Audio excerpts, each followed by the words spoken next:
하나님께서 성경 말씀을 통해서 우리에게 명령하신 것이 두 가지가 있습니다.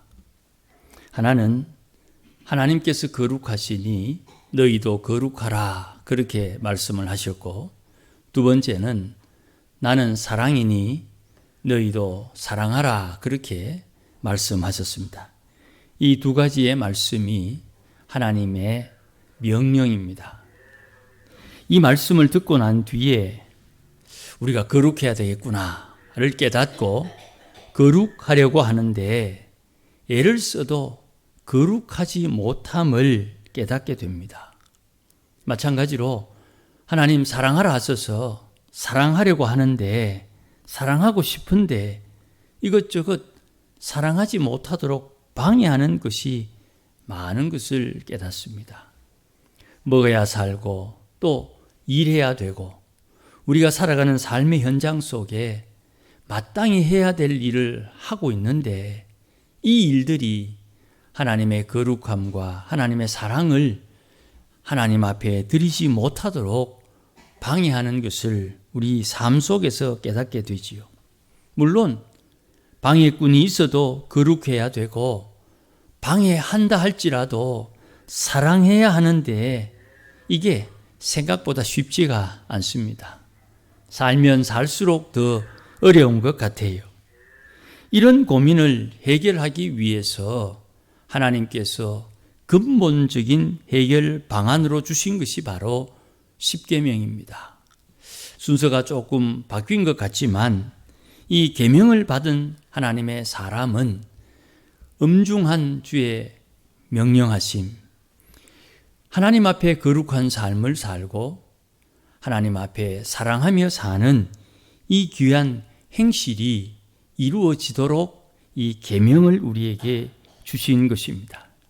그래서 계명을 잊지 않고 계명을 지키는 이는 거룩하게 되고, 그 거룩함과 함께 하나님의 사랑이 나타나게 되는 것입니다. 그러니 이 거룩함과 사랑은 조금 뒤로 물려두고 이것은 열매로 나타날 수 있다. 그래서 우리는 하나님의 계명을 더 마음에 새기는 것입니다. 십계명은 하나님을 대하는 자세를 가르쳐 줍니다. 하나님 외에 다른 신이 없다 하는 이 준엄하신 명제를 우리 마음의 기준으로 세우도록 계명이 우선 우리에게 언급합니다. 그리고 하나님을 알아가는 방법을 우리에게 알려줍니다. 하나님을 더 잘 알아가기 위해서는 1층 위에 2층이 있거든요. 2층 위에 3층이 있습니다. 그것처럼 하나님을 알고 또 하나님을 알아가는 방법에 우상을 제거하는 것입니다. 내가 하나님보다 더 사랑하는 것이 무엇인지 깨닫고 그것을 제거하면 하나님을 또 알게 되고 알게 되는 것입니다. 하나님보다 더 앞세우는 것, 하나님보다 더 소중한 것, 하나님보다 사랑하는 것, 하나님보다 더 귀한 것을 우상으로 알고 그것을 제거해야 하나님을 알아갈 수 있다는 것이에요. 그 하나님께서 정해놓으신 날, 하나님의 안식하는 날에 하나님 앞에 예배하면서 하나님의 거룩함을 제공받고 덧입게 되는 것이에요. 이러면서 하나님을 아는 우리가 이 땅에 사는 동안 어찌해야 하나님처럼 거룩해지고 하나님처럼 사랑할 수 있느냐? 너희 마음의 욕심을 제거하라. 우리 마음의 욕심을 제거하기 위해서 하나님께서 주신 계명이 6개가 있습니다. 부모를 공경하라, 살인을 하지 마라, 간음하지 마라, 도적질하지 마라, 거짓 증언하지 마라, 남의 것을 탐하지 말라. 이것이 이 땅에 사는 동안 우리가 욕심, 탐심을 제거하는 하나님이 주신 방법입니다. 그렇게 하는 것이 우리 마음에 숨겨진 욕심을 제거하는 거예요. 바울은 말합니다. 탐심은 곧 우상숭배라 그랬습니다. 내가 하나님보다 더 열망하거나 소망하는 것은 하나님 외에 다른 것을 소중히 여기고 더 귀하게 여기고 사랑하는 것으로 알고 우상을 숭배하는 것이다. 그렇게 말씀하는 거예요. 그러니 십계명을 통해서 하나님께서 명령하신 이 두 가지 거룩함과 사랑함을 이루게 되는 것이에요. 그런데 실제로 십계명을 지키고 계명을 따라 순종하다 보면 의외의 소득이 두 가지가 생깁니다. 하나는 우리의 인격에 팔복의 열매가 맺혀집니다. 또 하나는 우리 삶 속에 하나님의 성령께서 간섭하시고 개입하는 것을 깨닫게 됩니다. 그래서 하나님께서 말씀하시는 것을 성령의 지시하심을 왜곡 없이 바르게 깨닫게 되는 은혜가 의외의 소득으로 우리에게 주어지는 것입니다.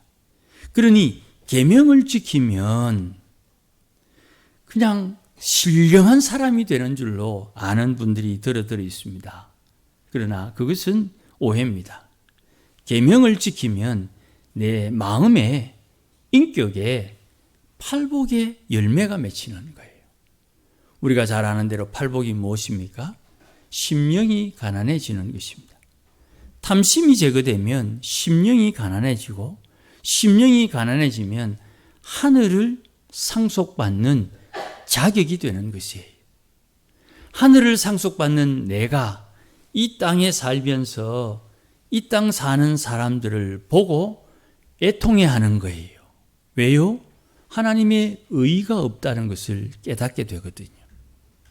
사람들은 다 자기만의 명분을 쌓고 자기만의 이유를 말하지만 그것이 하나님의 이유, 하나님의 의가 아니라는 것을 깨닫지를 못해요. 하나님의 의가 없어 애통해하고 하나님의 의가 없어 줄이고 목마른 사람으로 이 땅을 대하는 것입니다.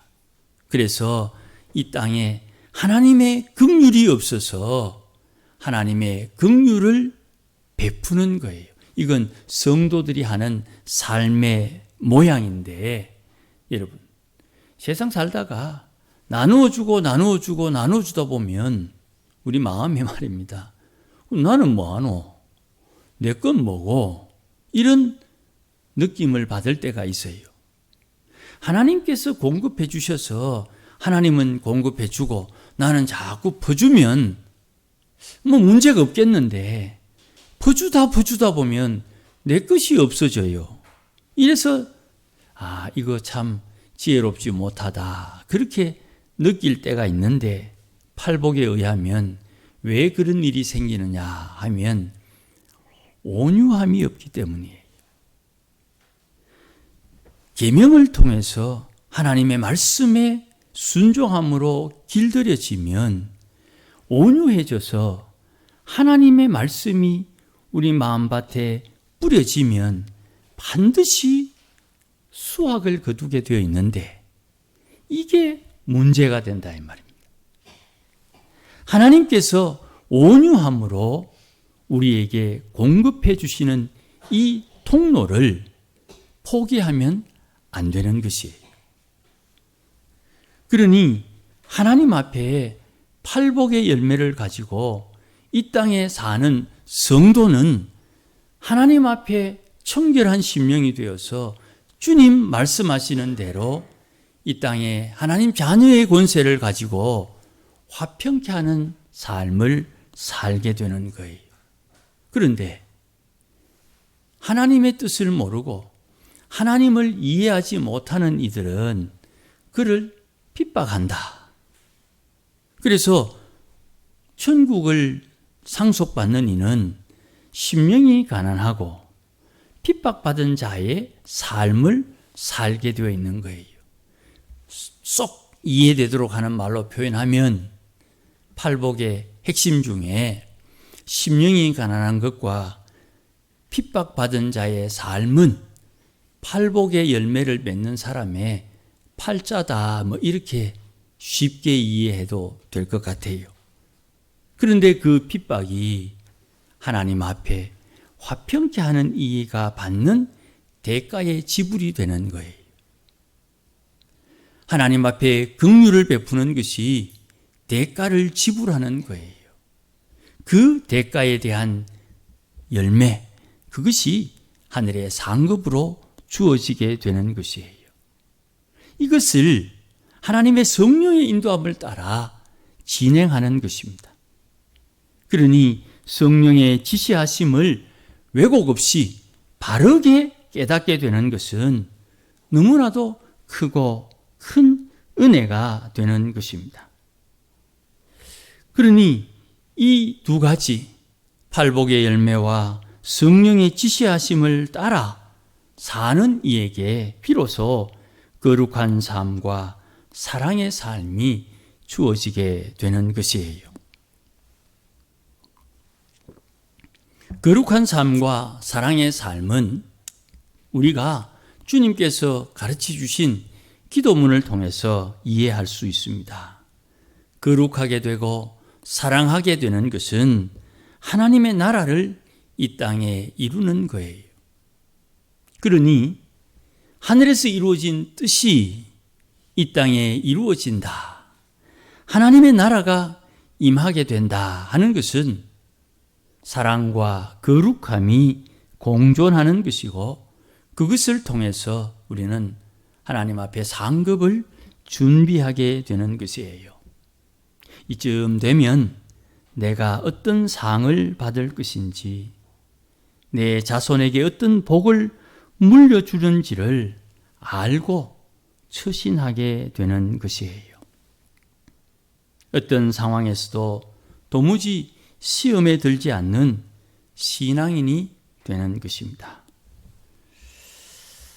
선지자를 대표하는 두 분이 있습니다. 엘리야와 엘리사인데요. 이 두 분은 진짜 큰 일을 행했지요. 그런데 문수를 기록한 선지자 중에는 이사야가 다분히 대표성을 가집니다. 왜냐하면 이사야의 글에서 예수님에 대한 많은 부분이 예언되어 있기 때문입니다. 선지자의 대표는 엘리사, 엘리야 이 두 분입니다. 그런데 문서를 기록한 선지자 중에는 다분히 이사야가 대표성을 가집니다. 왜냐하면 이사야의 글에 예수님에 대한 많은 부분이 예언되어 있기 때문입니다. 특별히 하나님의 종에 대한 말씀은 그 말씀을 통해서 예수님의 행적을 깊이 이해할 수가 있습니다.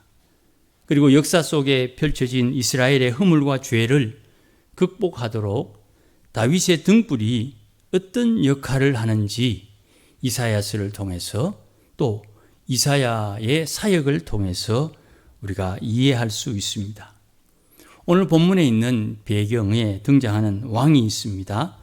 아수르의 왕 사네립과 유다 왕 히스기야입니다. 히스기야는 사네립의 신하 랍사게를 통해서 전달받은 협박 편지를 받고 하나님의 성전에서 기도합니다. 오늘 읽지 않았습니다마는 19장 14절에서 19절의 말씀에 자세히 기록되어 있습니다. 이 기도문에 핵심이 세 가지가 있는데 히스기야가 세 가지를 고백합니다. 하나님은 창조하신 분이다. 하나님 외에 다른 이가 없다. 그리고 하나님 심판하셔서 구원하시는 분이다 하는 말씀을 가지고 하나님 앞에 기도하는 것을 봅니다. 하나님 외에 다른 신이 없다. 하나님은 창조하시기에 섭리하시는 분이다. 심판하셔서 구원하여 주옵소서. 이게 이 십계명 앞부분에 있는 이 말씀과 상당히 비슷합니다. 우리가 이것을 세 가지를 묶어가지고 거룩함이다, 그렇게 말씀한다고 제가 계속 반복해서 말씀합니다. 거룩함이라는 것은 신령한 어떤 신비한 것이 아니고 하나님께서 창조하셔서 섭리 다스리시고 그 통치 가운데 하나님 심판하시는 것이다. 이것을 머리에 마음에 탁 새기는 것입니다.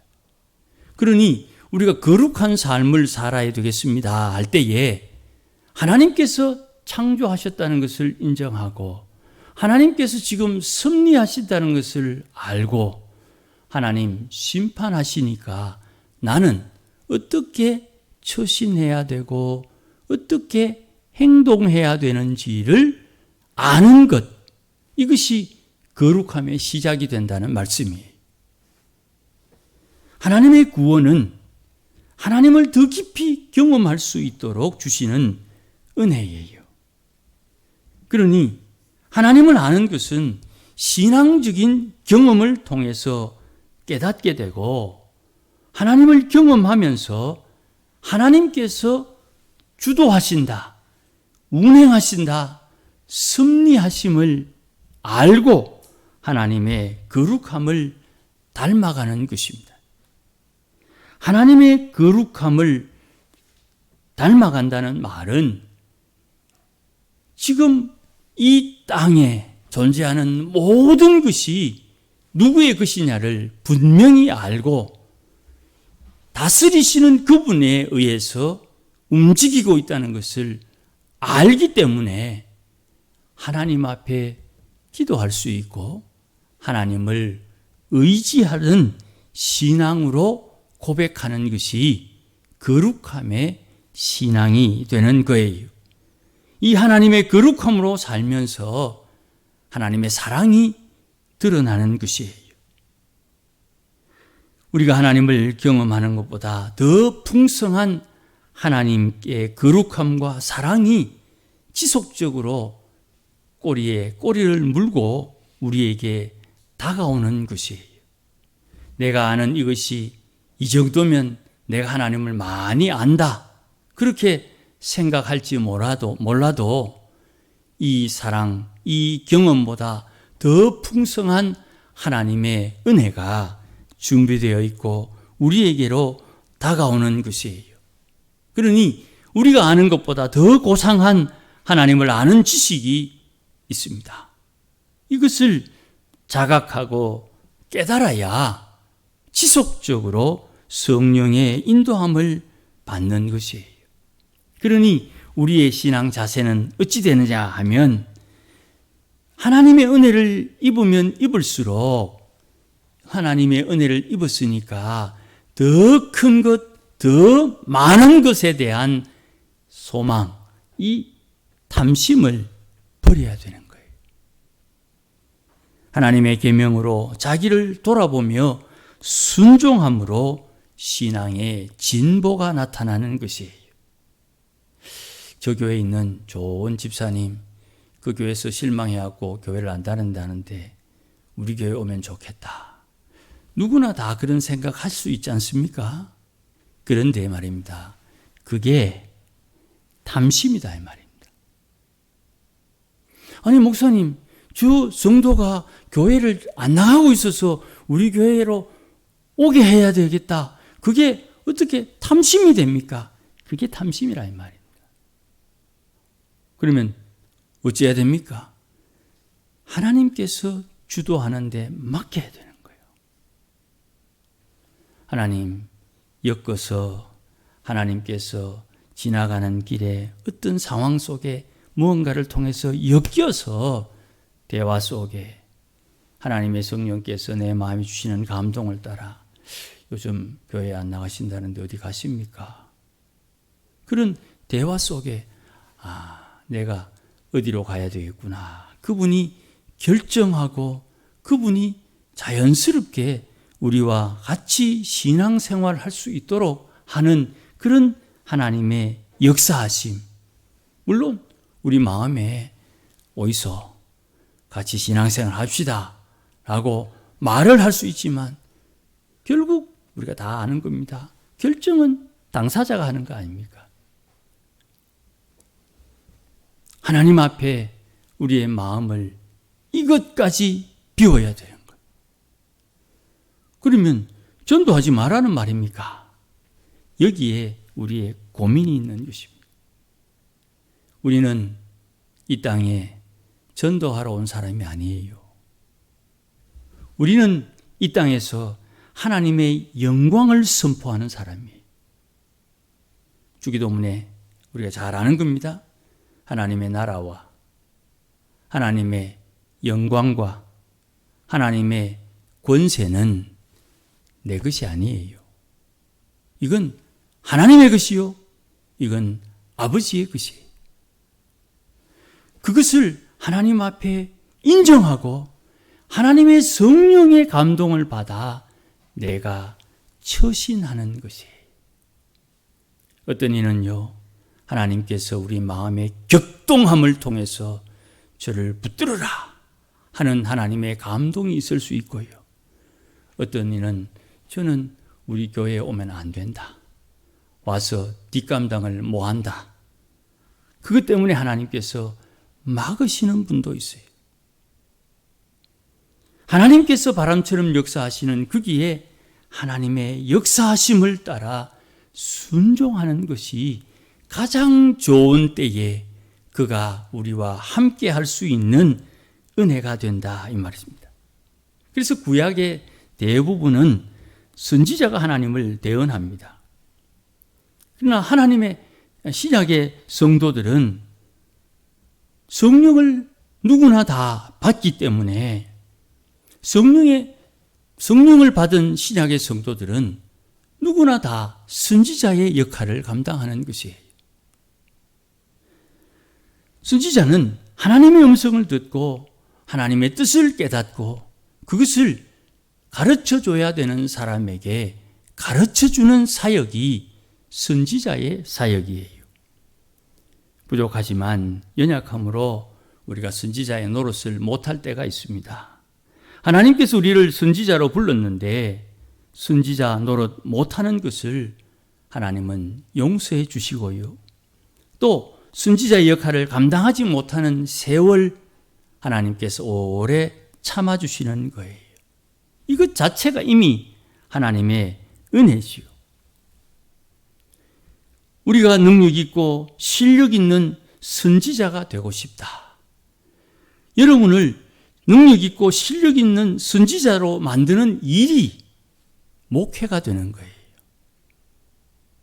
제사장들이 말씀을 가르쳤거든요. 선지자들이 하나님의 뜻을 일상에서 가르치거나 나타냈었어요.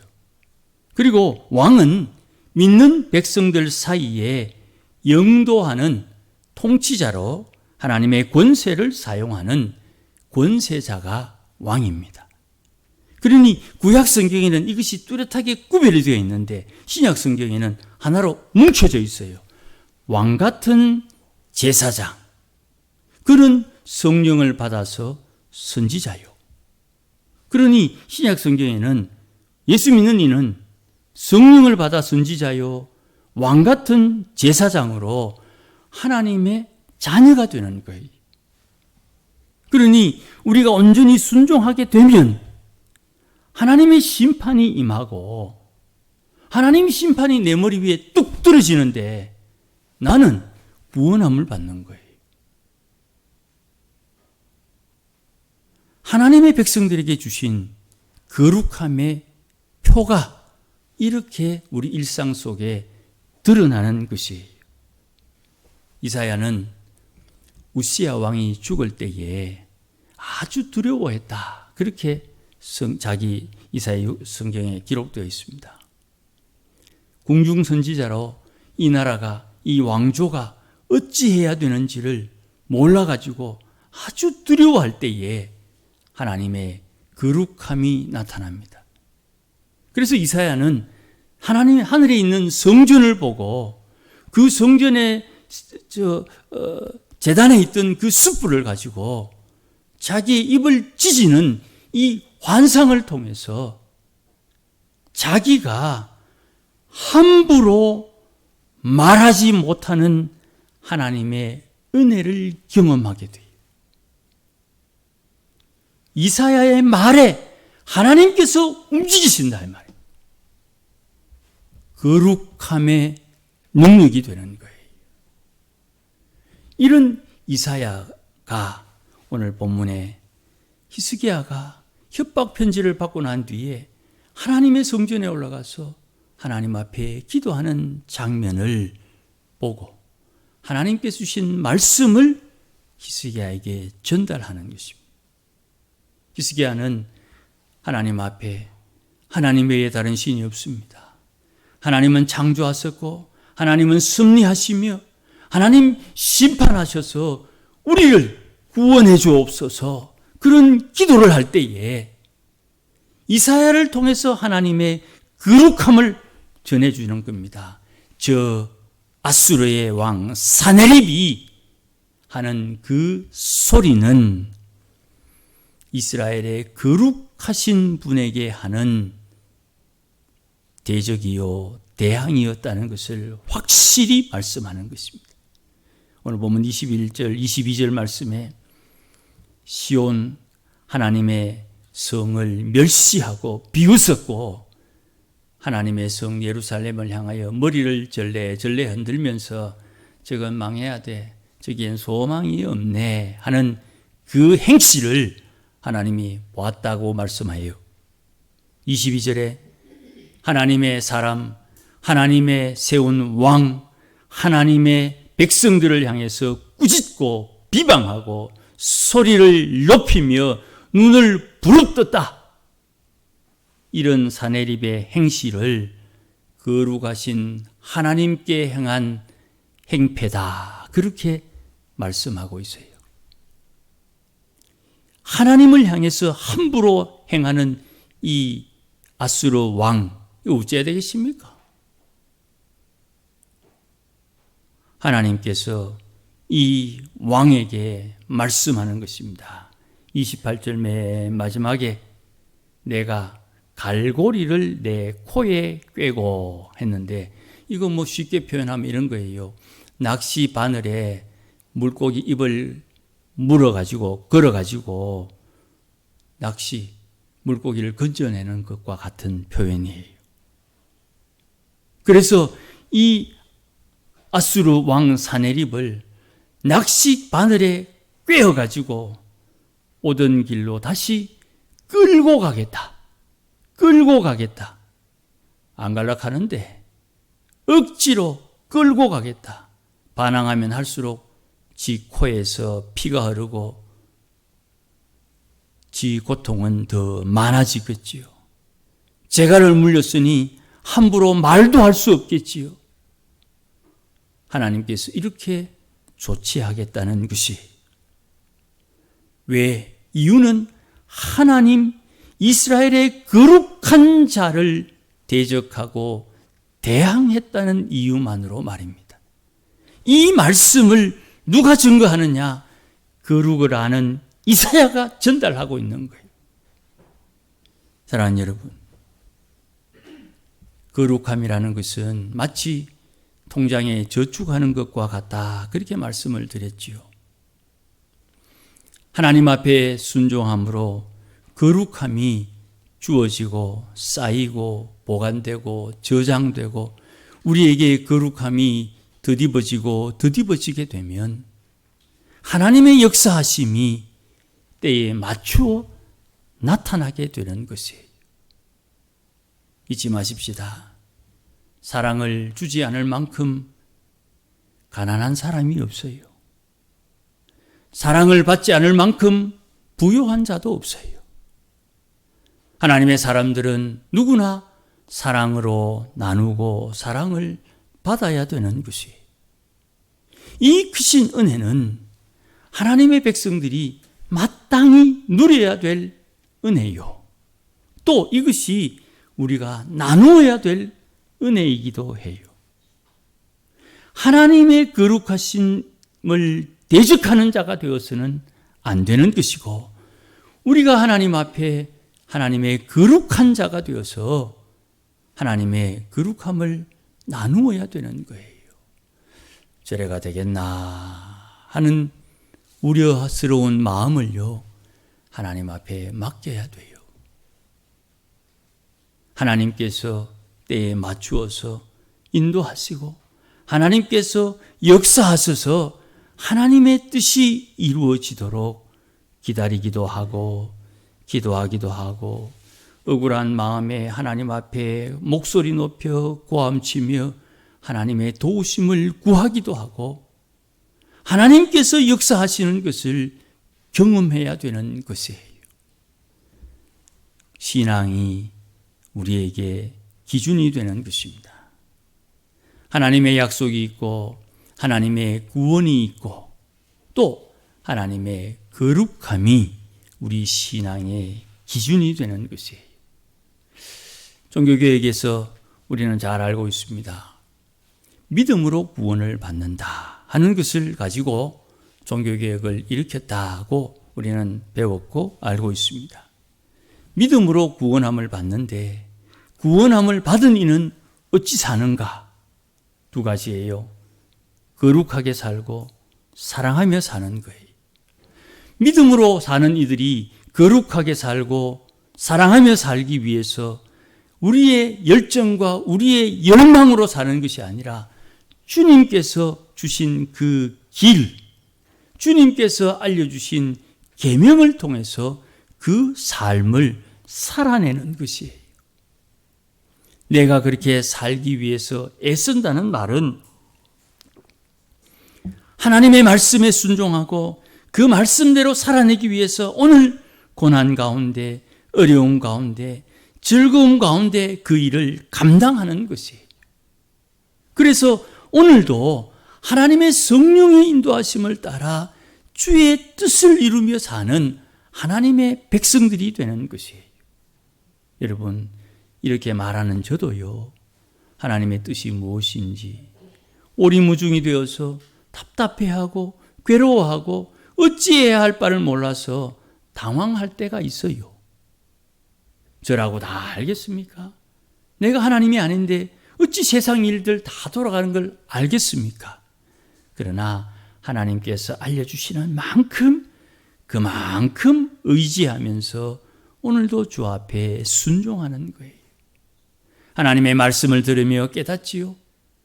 또 성도들끼리 교제하면서 저분 안에 계신 하나님께서 오늘도 저분을 통해서 들려주시는 말을 들으면서 옳거니 하나님께서 저런 지혜를 또 알려주시는구나. 저분이 저렇게 말하는 내용을 들으면서 옳거니 이것은 안 해야 되는구나. 이건 해야 되는구나. 이렇게 하면 좋겠구나. 이것은 어렵겠구나. 대화하고 토의하고 섬기고 교제하는 가운데 하나님의 뜻을 깨달아가는 거예요. 그러나 오늘도 주님께서 알려주신 만큼 그만큼 순종하며 주 앞에 조금씩 조금씩 주께로 가까이 나아가는 것이에요. 그런데 그 한 발짝 한 발짝이 결코 쉽지가 않습니다. 다 아시는 것처럼 인생이 만만합니까? 인생이 결코 만만하지 않잖아요. 나는 좋은 마음으로 해도 상대방이 나쁘게 때로는 모함을 하기도 하고 때로는 어려운 일을 만들어서 괜한 피해를 입기도 하고 인생이 그렇게 만만한 게 아니잖아요. 그런 가운데도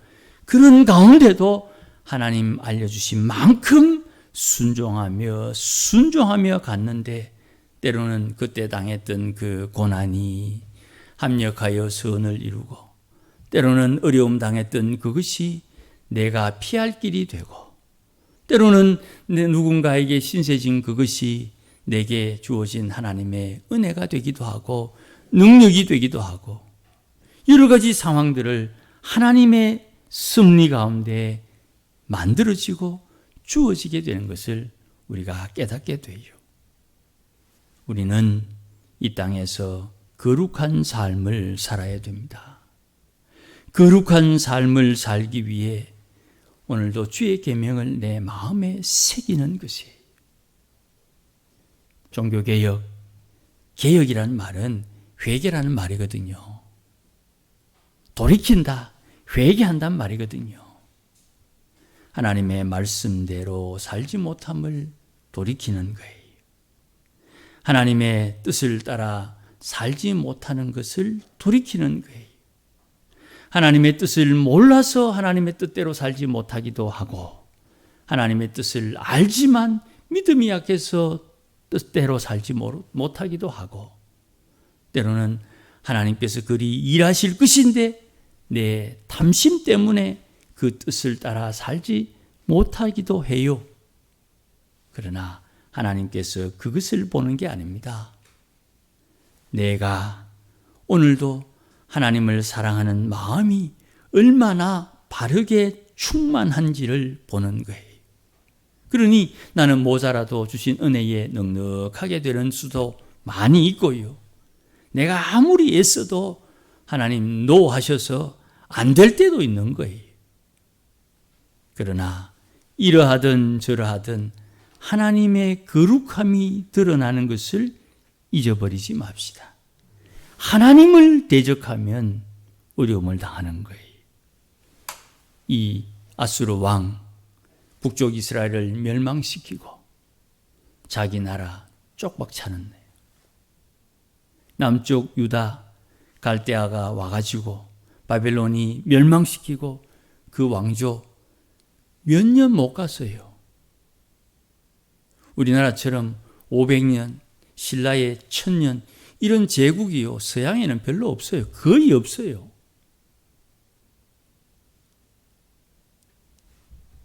이 엄청난 제국이 100년을 못 챙기고 못 채우고 쓰러지고 또 왕조가 바뀌고,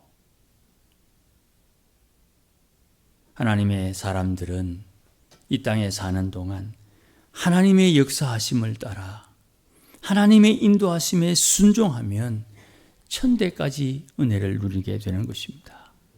그 복을 누리기 위해서 오늘도 우리는 거룩함을 붙들어야 됩니다. 그 거룩함이 우리의 앞날에 하나님의 등불이 되는 것이에요. 히스기야가 여기서 다시 한번 확 신앙이 살아나게 되는데요. 이 히스기야를 통해서 하나님께 주시는 그 은혜가 100년이 연장이 되는 거예요. 우리가 새벽에 말씀을 드린 것처럼 다윗의 등불이 한번 켜질 때마다 100년이 하나님께서 제공하는 은혜로 주어지게 되는 거예요.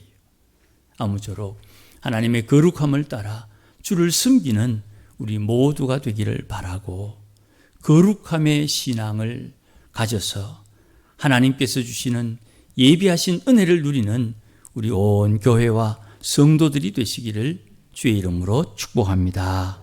기도하십시다. 하나님 아버지, 고맙습니다. 하나님께서 준엄하게 명령하신 바, 내가 거룩하니 너희도 거룩하라 하신 것처럼 거룩한 삶을 살기를 소원하는 주의 백성들에게 은혜를 드립혀 주옵소서. 하나님 사랑이시오니 사랑하라 하신 그 말씀대로 사랑하며 살기를 소원하는 주의 백성들에게 은혜와 복을 허락하여 주옵소서.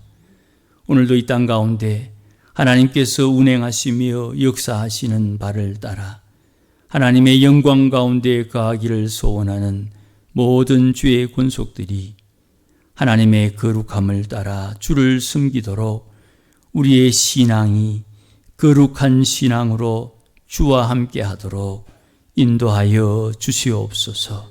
또 깊은 하나님의 은혜를 깨닫도록 날마다 인도하여 주시고 깨닫게 하시고 선하신 손길로 구원하여 주시옵소서. 예수님의 이름으로 기도하옵나이다. 아멘. 이제는 우리 주 예수 그리스도의 크신 은혜와 하나님 아버지의 극진하신 사랑과 성령님의 감화 감동 위로 충만하심이 오늘도 거룩한 삶을 살기를 소원하고 사랑하며 살기를 다짐하는 모든 믿음의 권속들 심령 위에 오늘도 하나님의 성령의 충만함으로 성령의 인도하심을 따라 살기를 소원하고 내 인생의 열매로 팔복의 열매를 맺어 하나님을 기쁘시게 하며 하나님 앞에 공개하기를 다짐하는 믿음의 권속들 심령 위에 가정 위에 일터 위에 자녀들 위에 우리 교회 위에 이제로 영원토록 함께 계실지어다. 아멘.